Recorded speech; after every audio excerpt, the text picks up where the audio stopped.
جا لە دنیاە هەیە گرەوە باتەوە هەیەش گۆرەویە هەیە گۆرەوی بەڵێ گۆرەویە باتەوە. عەرەب نمونەیەکی هەیە ئەڵێ کەسێک ئەگەر بەدەستی بەتاڵ بەدەستی پوچ بە هیچ لە ئیشێ دەرچێ لە دنیا دەرچێ لە تیجارەتێ دەرچێ لە خوێندنێ دەرچێ پێی ئەڵێ ڕەجەعت بخوفەی حونەین ئەڵێ بە دوو تاکە گۆرەویەکەی حونەینەوە گەڕامەوە. ئەم نمونەیە لە چیەوە هاتووە؟ ئەڵێ کاتی خۆی حونەین کابرایە بۆ پێڵاوێکی زۆر جوان و لە باری دروست کردووە، پیاوێکی زۆر دەزڕەنگین بووە. ئەڵێ هەموو دوکان و مەعرەزەکەی خەڵکە هاو بۆ سەیری، پێڵاویان لێ هەڵەبژار، چاکترین و جوانترین پێڵاوە. ئەڵێ پیاوێکی دەشتەکی بە سواری هات بۆ لای حونەین، هیچ لە پێڵاوەکانی بەدڵ نەبوو، دەستی یایە جووتێ گۆرەوی. وتی حونەین ئەمە بە چەندە؟ وتی تۆ لەناو ئەو هەموو پێڵاوە جوانەیە دەستی یاوەتە جووتێ خوف و گۆرەوی؟ تۆ سێی پێڵاوەکان کە بزانن چەند شتی جووە. وتی من ئەمەش زۆر بەدڵ نییە، بزانم بە چەنە. ئەویش پارەیەکی پێوت کە پێی نەکڕێ، تی نامێت. بەڵام حونەینی زۆر عەزیەتدا، ئەو نە مامەڵەی کرد و هێنایی و بردی و لە پێی کرد و بەدڵی نەبوو، ڕەخنەی لێگرت. حونەینتی بە شەر بنێڵم بەسەرتەوە بچێ.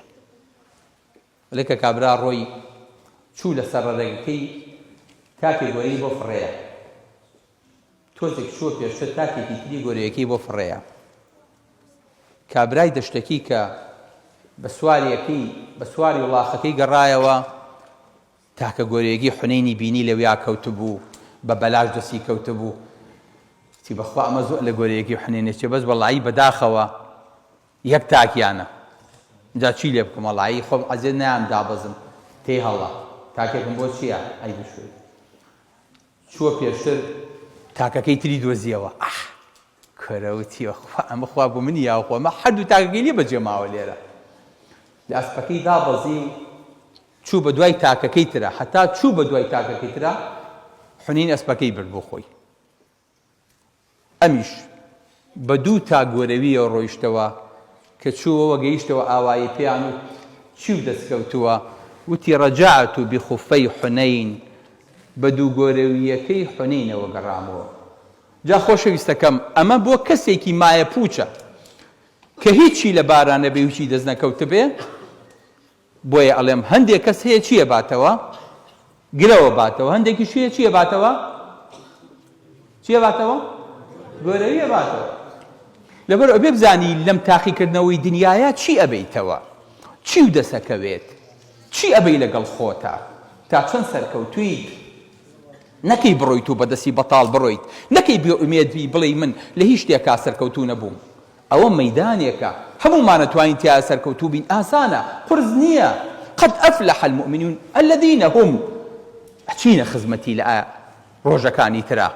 بەڵام مەفروزە تێ بگەین سەرکەوتن براوەبوونە لەگەڵ پەروەردگارە، براوەبوونە لەگەڵ خوای گەورەیە. ئەمە قیاسە بۆ بردنەوە.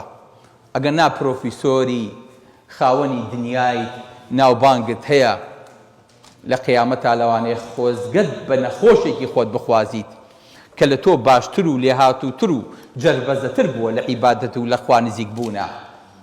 ئەمە گرەوەکی بردوێتەوە. بۆیە بردنەوە بۆ نابێ بەڕێزەکانم، بە عەقڵی بچووکی ئێمە ئەوەی کە ئێمە حاڵی بووین.